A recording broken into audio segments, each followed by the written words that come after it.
Welcome to Dawn of a Story. This is more than a podcast. It's a place where we speak the truth, tell the stories that shape us, and honor the moments that made us who we are. I created the space because I believe storytelling is how we connect, how we heal, and how we remember who we are. Some stories are still being written. Some are full of laughter. Some have changed everything, but all of them matter. Whether it's my story or one of my guests, my hope is that you hear something that resonates, that reminds you that you are not alone and encourages you to tell your story too. So settle in because every story starts somewhere, and this one starts now. Thank you for tuning in and welcome to Dawn of a Story. I'm your host, Dawn Pascal. I'm so very grateful you decided to spend your time with me and my guest this week, Marissa Sweeney. Each episode, we explore a different theme, one inspired by the moments, experiences, and stories that shape who we are. And this week's theme is Be Well. Today, we're talking about what it really means to be well, not just in terms of health, but in how we live, how we lead, and how we care for ourselves and the people around us. Because sometimes being well isn't just about what we do, it's how we show up, what we prioritize, and the impact we choose to make. So let me tell you a little about my guest.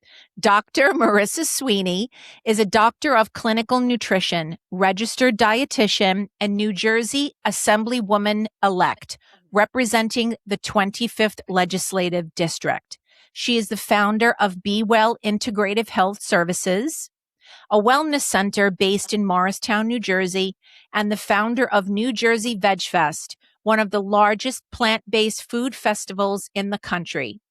Through her work in healthcare, community, leadership, and public service, Marissa is dedicated to advancing accessible, patient-centered wellness and helping people live healthier and more connected lives. So without further ado, let's get started. Hi, Marissa. I'm so happy to see you. How you doing? Hi. Oh, it's so good to see you. Thank you for having me on. This is great. Yeah, I'm so excited. I'm so happy that you were able to make this happen. So when you hear the phrase be well, what does that mean to you personally and professionally? Yeah, well, it means definitely means a lot, especially the fact that it's been the name of my wellness center for the past 14 years now. So I did a little history. So I owned just a tiny little nutrition private practice. That was literally one room, smaller than the little office that I'm in right now. When you think about it, when it comes to nutrition counseling, it's very conversational. So you really don't need much more than a table or a desk and two chairs. And that's really kind of all I had, maybe like a couple posters on the wall, and that's it. But it worked. And that really is the foundation of everything that you need. And a lot of people were coming to me looking for a lifestyle change. And the more you worked with these people, the more apparent it became that the lifestyle change that people were looking for it's very multifaceted. It always is. It will be for everybody, regardless of maybe what your goal is, what you're hoping to see change in your life. There's a lot of pieces to this very unique puzzle that everybody has of what wellness looks like for them. And that's really where like the word holistic comes from. You need this holistic, multifaceted approach to really see a lifestyle change and to really be well. So my nutrition practice was this full mouthful of a name. It was New Jersey Center for Nutrition and Dietetics, and we abbreviated it and everything just for some brevity, so we didn't have to say that mouthful every single time. But seeing this need for the multifaceted approach to a lifestyle change inspired the idea of building this wellness center that wasn't just focused on nutrition. Like me being the dietitian, that's what I'm trained in, that's what I'm educated in, that's what I have my license in, is to really come from a very research and evidence-based approach in creating diet plans for people, given all their diagnoses and their cultural preferences and their likes and their dislikes and what's going to work for them and their families and so on. But I'm not a psychologist. That's not my scope of Right. practice. That's not my training. I'm not a physical therapist. I'm not all these other things, all these other modalities that have to come together to make somebody well. So the idea of building this wellness center was going to encompass a lot. So, and right now, just to give you a little overview of what this wellness center has. So we have a whole nutrition team. We have a whole mental health team of licensed psychologists and LCSWs. We have a physician that's here. We have acupuncture, physical therapy. We have a yoga and a Pilates studio. We have a massage therapist. There's a Reiki practitioner, and I'm sure there's somebody I'm missing. But that kind of is everything. And because there's so much going on, it was kind of funny how I went from having this really long name to just having this little tiny practice Mhm. to then having a lot of practitioners here and a lot of different healing modalities and a lot of different options and paths and pieces to that puzzle, that unique puzzle that people can put together to become well. I thought I got to keep it simple. So that phrase, be well, I really like. And that became the name of the wellness center because there's something very simple about the concept of everything that's going on here, even though it might not seem that way. I wanted to have a simplicity to it. If you want to be well, there's a multifaceted approach that has to happen. Right. And I think the name says so much more. You can wish someone to be well. You could say that I am well, right? My being is well. And I feel Yeah. like it reflects all of that. It reflects how you feel about yourself or how you want to feel about your future self if you're on the road to becoming more well and getting better from whatever ailments or whatever you need to overcome or get on a better path. So I think the Yeah. name, simple, KISS, right? Keep it simple. Yes. Yeah, Dot, that's right? exactly Yeah. it. Yeah. And there's also something to your point too. There's also a simplicity to it that also invites you to discover what that means for you. Yeah. The analogy that I use a lot is like kind of silly is that we're kind of like bumper bowling here. Like there is a path, your unique path to wellness, whatever that looks like for you, is going to be different. And there's times where that journey is hard, and there's times when that journey is easy, and there's times where you don't know what that next step is going to be or which direction you need to go. So when people initially get in contact with us here at Be Well, it's usually me that they talk to, and I just kind of give them a little guidance of like, "Hey, how does it feel to try something like this?" Right. Or "Have you thought about trying something like that?" And then it's very much a phrase that I use a lot here is choose your own adventure. You have to choose your own adventure. There's no one path. There's no one way there's no one road to wellness for everybody. You kind of have to figure it out. So we guide people along, but it's very much a choose your own adventure to be able to get there. Yeah. I love it. And I think that you have described it so beautifully that it allows you to sort of think about how open can you be to really want to, I don't want to say get better, right? Or become the better version of yourself. Yeah, not easy. Not No, easy. I I think know. you bring up a great point. There's some people, I wouldn't say most people come to us. We don't do a whole lot of marketing as in like any kind of pushy or solicitation like kind of way. Like we'll do like fun social media stuff. So like, because sometimes one of the big reasons why we have the yoga here, apart from having like this mind body kind of fitness Mhm. modality that's in a very kind of safe environment that people can try, is that it's like the fun avenue to maybe Right. dip your toe in the water of what could be a difficult journey for people. So that's really in terms of marketing, that's all we really do. We wait for people to come to us because I feel like there has to be an initial, Yes. okay, I am ready to embark on some sort of journey, whether that's short or long or whatever it is, like whatever Right. the small goals are along the way. And it's not easy. It's not easy for people, and of course others it's going to be easier for some, and discovering what that path is supposed to be for you in the first place is a challenge in and of itself in a lot of Right. ways. Right. So yeah, I think people have to come to us when they're ready. There's a really great quote that I'm probably going to butcher right now, but it's by Elizabeth Gilbert. She's the woman that wrote Eat, Pray, Love. Right. That's how a lot of Mhm. people know her. And like again, I'm going to butcher this, but it's something along the lines of I've never seen a human transformation more profound than when somebody just got tired of their own bullshit. Mm. Oh, And sometimes that's like sometimes that's the wall that people hit. They're just within themselves. Like it's very easy, I think, to project outward and a lot of times, depending on the situation, rightfully so, that there's outside influencers and variables Right. that are causing us to not maybe be our best selves or Right. not be in the truest, best state of wellness that we really want to be.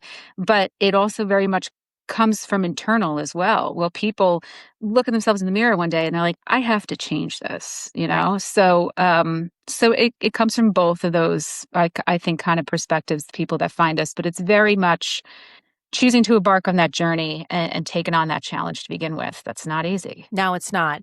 And nothing can be more challenging than getting the hell out of your own way. Yeah.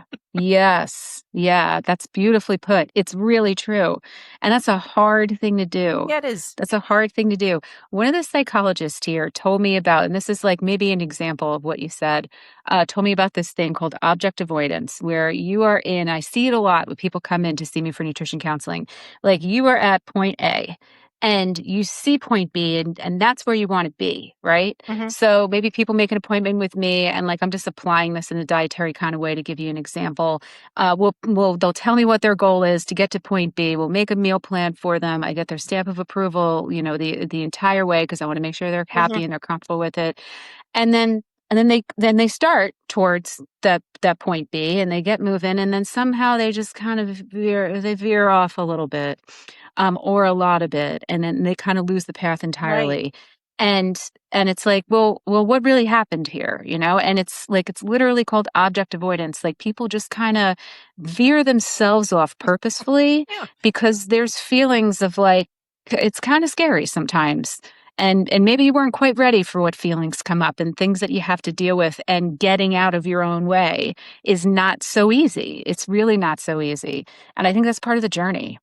Yeah, look, change is change. Change is, Yeah. to say it that way, change can be difficult. Um, Fear comes up. Like, I Yeah. know that that would be a better place for me to be at, but I'm so comfortable with knowing the person that I am here now, despite the fact that I might have 20 pounds that I need to lose, or I've got this chronic knee pain, or I've got this whatever, right? Whatever the Right. circumstance is. But sometimes it's so much easier to sit in your own crap Oh, and totally. wallow over it instead of facing the fear of, oh, that future self would really be so much in a better place. Yeah. But I'm kind of scared to go there. Totally. Change is hard, Yeah. whether it's for the better or for the worse. Like change will always be hard. And even the things in our lives that we consider to be like habitual, Hmm. even if it's habits that are not benefiting us, that are like actively making us less happy every single day, to to go ahead and kind of rewire sometimes a piece of your brain that is used to doing this thing every single day. Like it takes a conscious effort, it takes Right. a mindfulness, it takes a commitment. And there's a comfort in not having to do any of that. There's a comfort in just keeping the status quo and having the days just kind of fly by, just staying in a particular pattern that's just become, what your routine is. Right. So yeah, making any kind of change is not easy. Like I said, like for the better or for the worse, it's not easy. It's Yeah. not easy. Yeah. It takes a lot of courage. I know that's like maybe a corny thing to say, but it's so true. It takes a lot of courage. It takes a commitment. It takes people wanting to. You have to want to do it in the first place. Right. And something that I see a lot actually is that want coming from a place that's often negative. This is back to my, like, Elizabeth Gilbert quote of, like, Hmm. people just getting tired of their own bullshit, which, like, is kind of a funny way to maybe frame this. But, like, I notice the people that come in to see me, and again, I'm just talking from the nutrition counseling standpoint, just because that's who I usually work one-on-one with the most. When people come in to see me because they're just so whatever their goal is, like, let's just say it's weight loss. It's not always weight loss. I see a lot of people with, like, multiple medical conditions, things of that nature. Hmm. When the motivation comes from a very negative place of like, I hate how I look, I hate myself, the self chatter in their head is just awful. Like, I don't feel like I deserve any of this. I need to change, blah blah blah. And it's like so horribly negative. like I noticed there's part of people that like almost want to perpetuate that Hmm. because they feel like that's the only thing that's going to get them motivated to change. And when it just comes from such an awful negative place, it's bound to never last. It's Right. bound to never last. So I actually have, I'm actually sitting in Be Well right now, and out in the hallway, I have like a framed picture that says, "Eat like you love yourself." Mm, Which is not an easy thing for people to do. Like a lot of like motivation for people to become healthier comes from this like almost place of people hating themselves. You know, I should be looking different. Like, I can't believe I'm this size dressed now. And it's when it's coming from that negative place, it's never really going to last. But like if you're cultivating this self love, which is so hard, it's so hard. And just having like maybe eating in a more nutrient dense kind of way be a result of that, the chances of that sticking around are so much better. But it's also the harder road. It's the right. road less traveled, you know? Right. So, but it's definitely like, should somebody try to even go down that path? Um, it's more challenging, but it's the most successful one.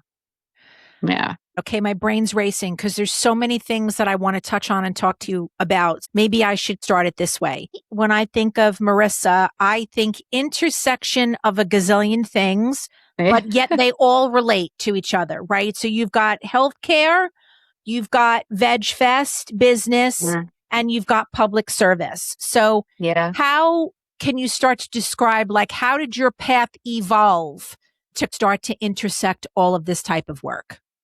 I've always been very heart forward and very intuition forward, where if it feels right, and it also doesn't take very much for me to get excited about something. Okay. So, you know, which to a fault almost, because sometimes I mean, often I find myself with almost too much on my plate, and I'm like, okay, what did I do Right. to myself Right. here? Right.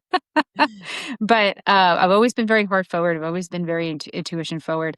And if it feels right, if it feels like this is the next natural thing that I'm supposed to do, I'm I'm gonna do it. I'm gonna do it for what it's worth. I am trying to be better about balancing things because it Okay. does reach a point where where you do spread yourself too thin. It does Right. reach that point. It reaches Right. a point where like you can't give everything that you want to give to each one of these endeavors because there's just too many of them, you know?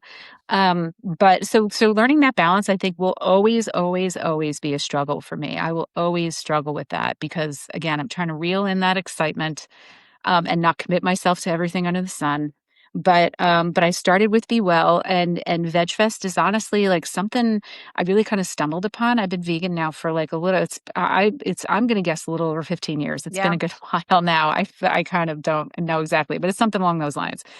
Back then, the only other vegan that I knew that lived in Morristown, where I lived, is Kendra. And to this day, we talk that if we never bumped into each other on the street on one random day where Kendra happened to see me, like she's the one that had the idea. It would have came and went, you know, and Right. we probably wouldn't have done it. But she saw me and she's like, oh my God. And she ran across the street. She's like, I had this idea just a few minutes ago that you and I should really try to round up whatever kind of veganism is happening in this town. We started with just Morristown, just so we could try to build community around it, meaning like any restaurant that has a vegan menu, Right. a vegan option on the menu, anybody that might be, you know, any nonprofit, anybody's trying to educate any kind of like community, whatever it is, let's just see if we can round it up. And we soon realized that there's hardly anything in Morristown, which is why we felt the need to build the community in the first place. We're now like, we need something Right. more here. So we were looking at Morris County and there was hardly anything there either. Definitely not enough to build an event. So that's when it became New Jersey. So sometimes like that is something that I literally kind of stumbled upon that became like such a big passion. And it is an extension. It's an extension of like the philosophy of Be Well, even though they're totally two separate entities of like, it comes from a place of compassion. Like if I Right. had to pick one word, that's the umbrella for both of them. It would be compassion. And I was also the way I kind of found myself in politics. I'm a New Jersey Assemblywoman, like the first, you know, I was involved in the New Jersey Dietetic Association, or they're now called, they renamed themselves New Jersey Academy for Nutrition and Dietetics. Just talk about a long name also. Um, and they do public policy work. And like, honestly, if you would, I probably shouldn't say this, but I will anyway. Like, if you would have talked to me like maybe 5 years ago about Mhm. public policy, I would have been like, oh God, like it just boring. Right. I'm just not interested. in whatever that is, like just not interested. But me being the president of this organization, you have to be a part of every committee. That's like part of the role. Okay. So I got involved in the public policy committee and I started to see the work that they were doing, going to Trenton, making relationships with legislators, sitting down and talking to them and telling them about bills and actually seeing that change happen in real time. And we were actually really changing the shape of what it means to be a dietitian, of the actual career. Like in New Jersey, I was like, people have no idea in our profession how much we're really moving the needle here, and this is an effort that needs to be. And I just got so into it. And I was like, as much as I'm working with people one on one at Be Well, and even like, from more of like a general education kind of angle when it comes to the Veg Fest, like this is how you can change things on a macro level. Like this is how you can really make Right. healthcare more accessible to people and more affordable for people. And this is how you can protect social programs. And this is how you can, like, this is how you make change on a macro level. And it's something I didn't quite realize until I got involved with this public policy team. So then I started doing it. I was joining them to Trenton and I was testifying on the Senate and the Wow. Assembly floor for bills and I was meeting with legislators and then an opportunity presented itself to me to run and I was like, I'm going to do it. And everybody told me I was going to lose it and it didn't come from a place of inaccuracy because there hasn't been a Democrat on the state level in Morris County since Watergate. So I think it's like 1974. It's like sometime mid Seriously. 70s. Okay.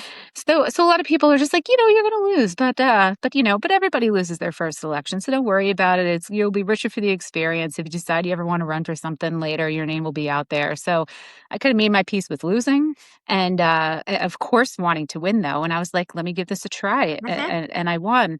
And in a way, like if I had to also put like a word to that also is like the linking word of all three of those things. It all comes from compassion. It's Right. like wanting to make the world a better place. Again, I know that sounds corny, but like that's what it is. It's this want to make the world a better place in some sort of way, in whatever way that I can do it, Yeah, that you have a as like hand as in. a Yeah. single person.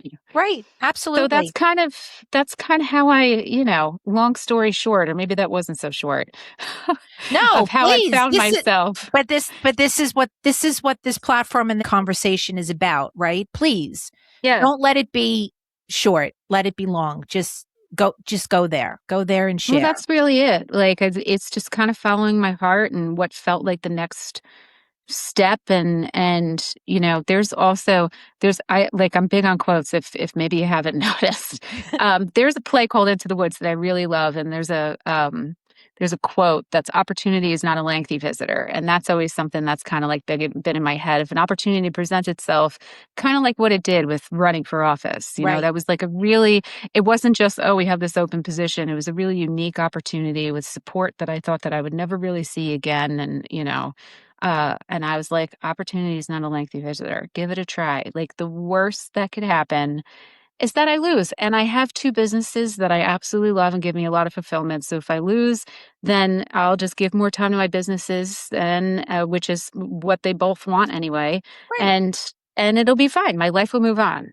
Well, and And it also doesn't mean that the next term or the next time you couldn't yeah, run if that was the case, but it strongly feels, and it is, right? Your time was now to be part of this and to start to yes. continue to orchestrate change. That's It's yeah. amazing. I Amazing. mean, Congratulations.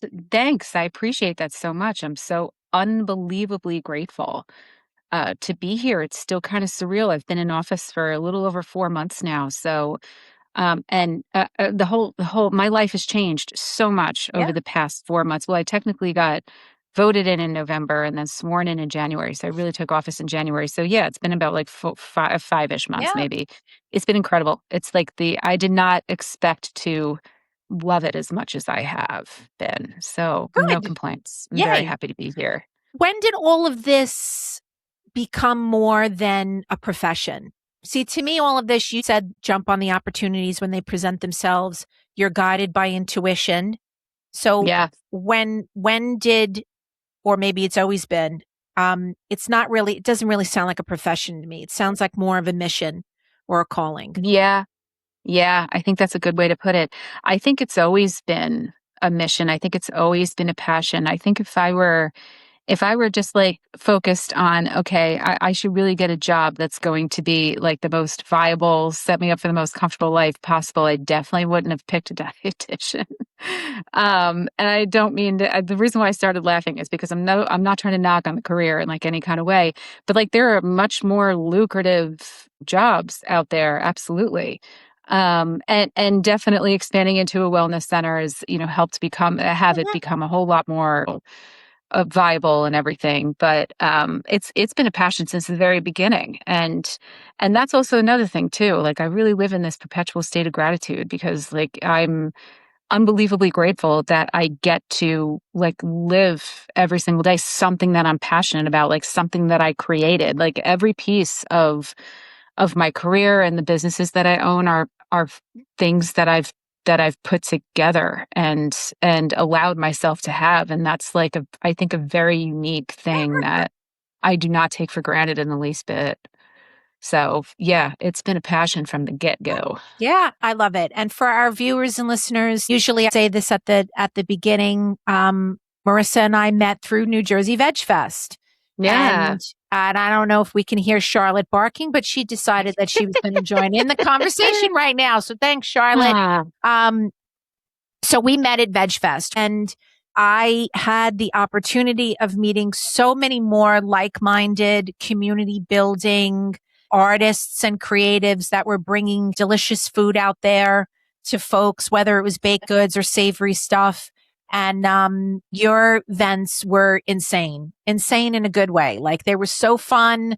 It was just great to be surrounded by so many other people and then be like jam packed in an auditorium arena. Oh my God, it was so fun. And then so many connections and collaborations and things that happened from that. It really was a very beautiful community. And I know you still have it, and I'm no longer participating in that level of community, but it really is a beautiful community. Really is. oh, thank you. I appreciate that very much. It's great. There's nothing better than the feeling of just being surrounded by like-minded people, Yeah. like whether that's sharing passion or philosophy or what or all the above, really. Like creating community, I think, and having a community and a feeling of belongingness is really important for everybody and whatever that looks like. So that's my favorite thing about VegFest Yeah. is that it creates community, and you can even say even multiple communities, sub communities within. So yeah. Well, I mean, you'll forever be a part of the community, Thank you. forever, forever. Thank you. So, and I'm very Fun. happy that we had met because of it. Oh my God, such fun time, such fun times. And I met so many customers who then became future customers of mine, that I would sell wholesale to, who showed up at Veg Fest with a mission in mind. I'm looking for someone to do X, Y, and Z, and boom, you know what I mean? Like it was there. It was just, yeah, it Yeah. was a really very positive, and obviously food filled and delicious too, right? You could eat all day long. Yes. So Yes. they ain't nothing wrong with Absolutely. that. So if you had to share with everyone a message, what would your day-to-day life message be to describe being well? Let's see. Well, I think it goes back a little bit to what I was saying of you really have to decide what that means for you. Like there is no here's your wellness plan, Right. that's like standard and generic. And that takes a lot of turning inward, and that takes a lot of a work of sometimes just sitting in your bedroom alone and sometimes, listening to what gets loud in your head when it gets quiet. And that's not always a comfortable thing. That goes back to what we were talking about how it's not always an easy, journey to embark on. But I think it's also something to really own and to be proud of. And I think that's what makes each one of us so unique is that, what is required for you to be well, whatever that looks like for you, whether that's health, happiness, stability, following passions, or really all of the above, you know? And when you think of that, like back to my jigsaw puzzle analogy, there are some pieces that are going to be much bigger than others, depending on the weight that you put in and the Right. value that you attach Right. to it. Right. Right. And I think figuring that out and allowing yourself to figure that out and hone into it is just going to get you closer to whatever it is that you want to be, whatever that be well means to you. So, and that could be, so maybe if I had to like give one message, it would be invite in that first step, you know, because it also kind of touches upon what you said. Sometimes we get in our own way. I think it happens a lot. Hmm. So you have to invite in, you have to be willing, you have to invite in that first step, whatever that looks like for you. Right. Yeah, and then you never know what that next step would be, Yeah, and you don't know how big that ripple will get. And when I firmly believe that if you leap, the net will appear. And I've always said that, and I've always said that about my life. And it doesn't have to be a Jaganda leap, like, oh, I'm going to leap off the side of the cliff. I don't mean that. You know, that first right. step or that leap to me means exactly the same. It can be very small, it can be very big, but it's the next step to whatever next adventure path you're going to put yourself on. Yeah, absolutely. And sometimes like the first step, you know, Mm. quote unquote for people is maybe letting something go. You Yeah. know, it's not it's making the space Right. for or preparing yourself in some way, like a step of preparation to be able to then maybe actually make like the first quote unquote step. Right. So, and I think that's just an example about how it's going to look different for everybody. Maybe the first step is jumping off of a cliff first, but that's what's necessary to get to where you need to be. Right. So, you know, it's going in with an open mind and an open heart and knowing that there's going to be roadblocks. Like you could think you see the path ahead. You could think that you see like there's my light at the end of the tunnel. There's where I need to go. Mhm. That's the direction I need to go in. And then a huge roadblock shows up that you weren't anticipating and it could slow you down for months, years, decades. Sometimes people get stuck. It's very easy to get stuck, I Right. think. Right. Um, but like a little mantra that I have, because I'm big in meditation, I teach yoga and Mhm. everything. Like a mantra that I have is keep on keeping on. Like whenever I just feel myself getting stuck, and it happens on big and small levels, and you feel yourself getting stuck, you just got to keep on keeping on. That's all that, you know, and that's even like sometimes being stagnant, even is keep on keeping on. If it means that you're just, if you know that green light is going to come to be able to go when the opportunity is right. Right. So, you know, and it's tough because I think a lot of us are kind of very black and white thinkers Mhm. naturally, you know, it's either yes or no, it's on or off, it's stop or go, and I think the magic happens in the gray area, and that's when you got to start making things up on the fly, and that's when you got to start trying things, and that's when you got to find balance. Balance is never easy, and that requires a lot of more time and energy and trouble and effort and thought and mindfulness, and Yeah. and a whole lot more effort. But yeah, like allowing yourself to live in the grays, I think, will allow for the journey to start becoming more clear. Well, and the magic will happen. Absolutely. Yeah, You know, in the dark, deep crevices of the who knows what's going to happen there. yeah, That's really where all the magic happens. I yeah, agree. totally, I agree. totally. There is, you laugh if you must at this book recommendation, but Dr. Seuss has written a book called "Oh, the Places You Will Go." Have you ever Yes. read that book before? Yes. It is, and it's, of course, it's a kid's book, so it's a short read. Like you'll fly right through it in a Right. matter of like a few minutes. But like I was reading it for my little niece. Like she just handed it to me one day. I was like, "All right, let's watch." And I like it's unbelievable how much wisdom is packed Wow. into a Dr. Seuss book that was meant for kids. And I actually have it on my little like bookshelf now. I had like had to buy it. So it's worth reading because it gets into a lot of everything that we were just talking about. Yeah. You know, like, oh, the places where you go, like you will climb mountains, like you will change the world, you will do this, except for the times that you feel you can't. And roadblocks will happen and things will happen and like and it's good. It's good. I don't even want to begin to like try to quote it because I won't be able to. Okay. But Yeah, honestly, like it's worth it. It's really as silly as that sounds. Like it's an excellent book. Now, look, sometimes the simplest messages have the most deep, meaningful impact, right? On Totally. us and the Totally. and the way we think or change the way we think and to start being open to thinking in a different way. My mantra when I feel crappy is I'm open and I'm grateful. And that Yeah. to me is sort of like a multitude. It reminds me to be happy about where I am, regardless of whether or not I'm really happy about where I am. It allows me to be open, um, to, okay, I might be stuck in a place or I might be wanting something to happen, but it hasn't happened yet. So you know what? I'm open. I'm open to whatever that next step is. If that brings me to the left to bring me back to the right, then okay, so be it. Yeah. Yeah, I think that's great.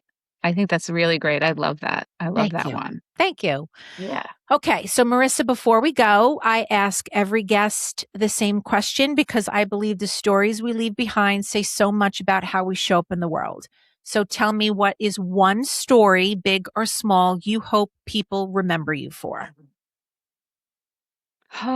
One story, big or small, that I hope people remember me for. Well, I got to tell you the first story that comes to my mind. It's actually an experience that happened to me that really shaped a lot of actions like moving forward that I've tried to and hope to pass on to other people. So when I first opened Be Well, so this is back in 11. Well, I opened Be Well in 2012, but I was, getting it all together in Hmm. 2011. So, okay, so now we are in 2012. And I had my doors open for 2 weeks and that's it. And the build out of the place, like to build the walls and have it be exactly what you needed it to be, and like and the permits and I wasn't expecting that level of stress. Hmm. That came along with it, and I was completely wiped out. But now it's like, congratulations, you're open. You better get started. Right, It's just like the work is really just right, starting, and right, you are right. completely wiped out right now. But it didn't matter. I was just so happy to be there, and I knew the time to quit was not now. So like, I just like nose to the grindstone. I was like, let's go, and I was working my ass off, and I got a phone call at the time from somebody named Marty Epstein. And Marty, at the time, owned a bike store called Marty's Reliable Cycle. He owned 3 locations, and he was like in Morristown, a town celebrity. He owned it for over 20 years, definitely over 2 decades. And he was in one of the top, I think it was top 3 bike retailers in the nation. And he Wow. created this huge bike culture in Morristown and everything. And there was like a cartoon image of his head that he had on stickers, and it was all over the place and all his merch and everything. So everybody knew Marty Epstein. And he just called me. I never met the guy. I don't even know how he found me, but he just called me one day and he's like, "Hey, I saw that you're a new business owner in town. Let me come over, check the place out, and I want to see how I can help you out." And I was like, I can't believe this guy's even paying me the time of day. I was like, yeah, absolutely. Come over. And sure enough, that's all he wanted to do. He came over and he just wanted to help me out. And he did in a tremendous way. He introduced me to a bunch of people. He introduced me to like a running club and a triathlon club, like people that used to come into his store and everything. And he got me like gigs doing nutrition classes and everything. And it wasn't just me he was doing it for other businesses that came into town too. And he was very generous and gracious with his time. And just one day out of curiosity, I asked him, I was just like, just curious, like, what motivates you? What motivates you to do all this? Like, just, Hmm. curious. And he's like, I'm a very strong believer that when the tide rises, it lifts all our boats. Mm. And since that day, that quote has really stuck out in my head because it's true. Like when you lift a community up, Hmm. everybody benefits, Right. and we support each other. Everybody benefits. And that in my desk at home is like a little quote that's framed on my desk and it literally says, when the tide rises, it lifts all our boats. And ever since then, so I've now, unfortunately, Marty got cancer. He passed away. Mm. The bike stores got handed off to his son. And and every time a new business comes in town, because I'm kind of like, the old guy in town now because I've been here for 14 years. And whenever a new business comes in town, I do everything I can to introduce myself to them. And I'm like, what can I do for you? And I think instinctually, some people are like, well, how can I help you out? And I'm like, no, no, I'm here to help you. What can I do Right. to help you out?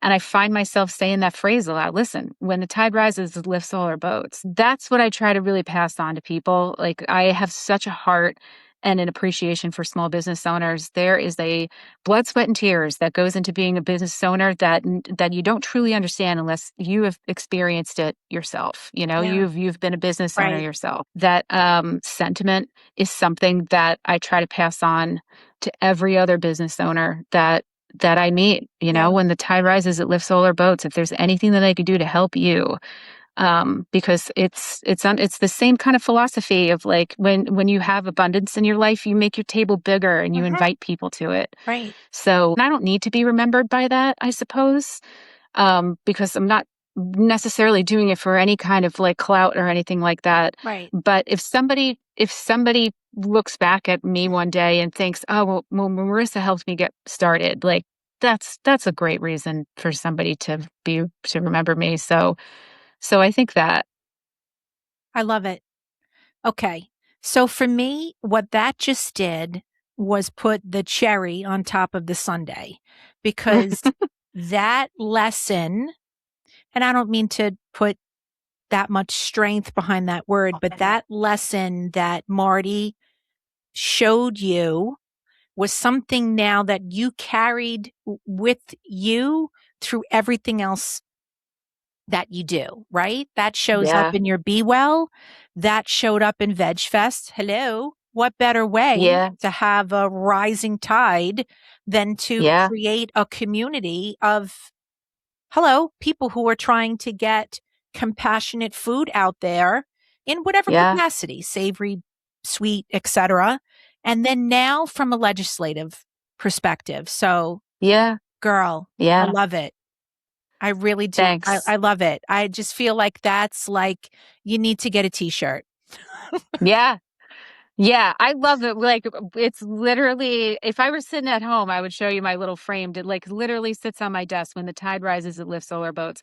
Because it's true in so many ways. Yeah. When we lift each other up, Yep. we all get lifted up. Absolutely. That's So, absolutely right. Yes. so that's a little motto I think Beautiful. I live by. Well, and that is truly a beautiful way to end our conversation and really put that cherry on that sundae of seriously could not have described you any better. So thank you for sharing that. That was beautiful. Oh, Really. well, thank you. I appreciate that Thank very you. much. Thank Thank you. you. And thank you, Marissa, for everything that you shared today and for being part of the story. And I want to thank everyone for tuning in to this episode of Dawn of a Story. If you heard something today that moved you, made you laugh, or made you think, share it with someone you love. Please like and subscribe to the show. And if you're feeling brave, I'd love to hear your story by commenting below. It helps other story lovers find us too. If you'd like to connect with Marissa, she can be reached at her Be Well email, which is Marissa at bewellihs.com. I will also Mhm. spell that out in the show notes. Until next time, keep listening, keep sharing, and keep telling your story. Thank you so much. So grateful. This was great. Thank you. Thank you.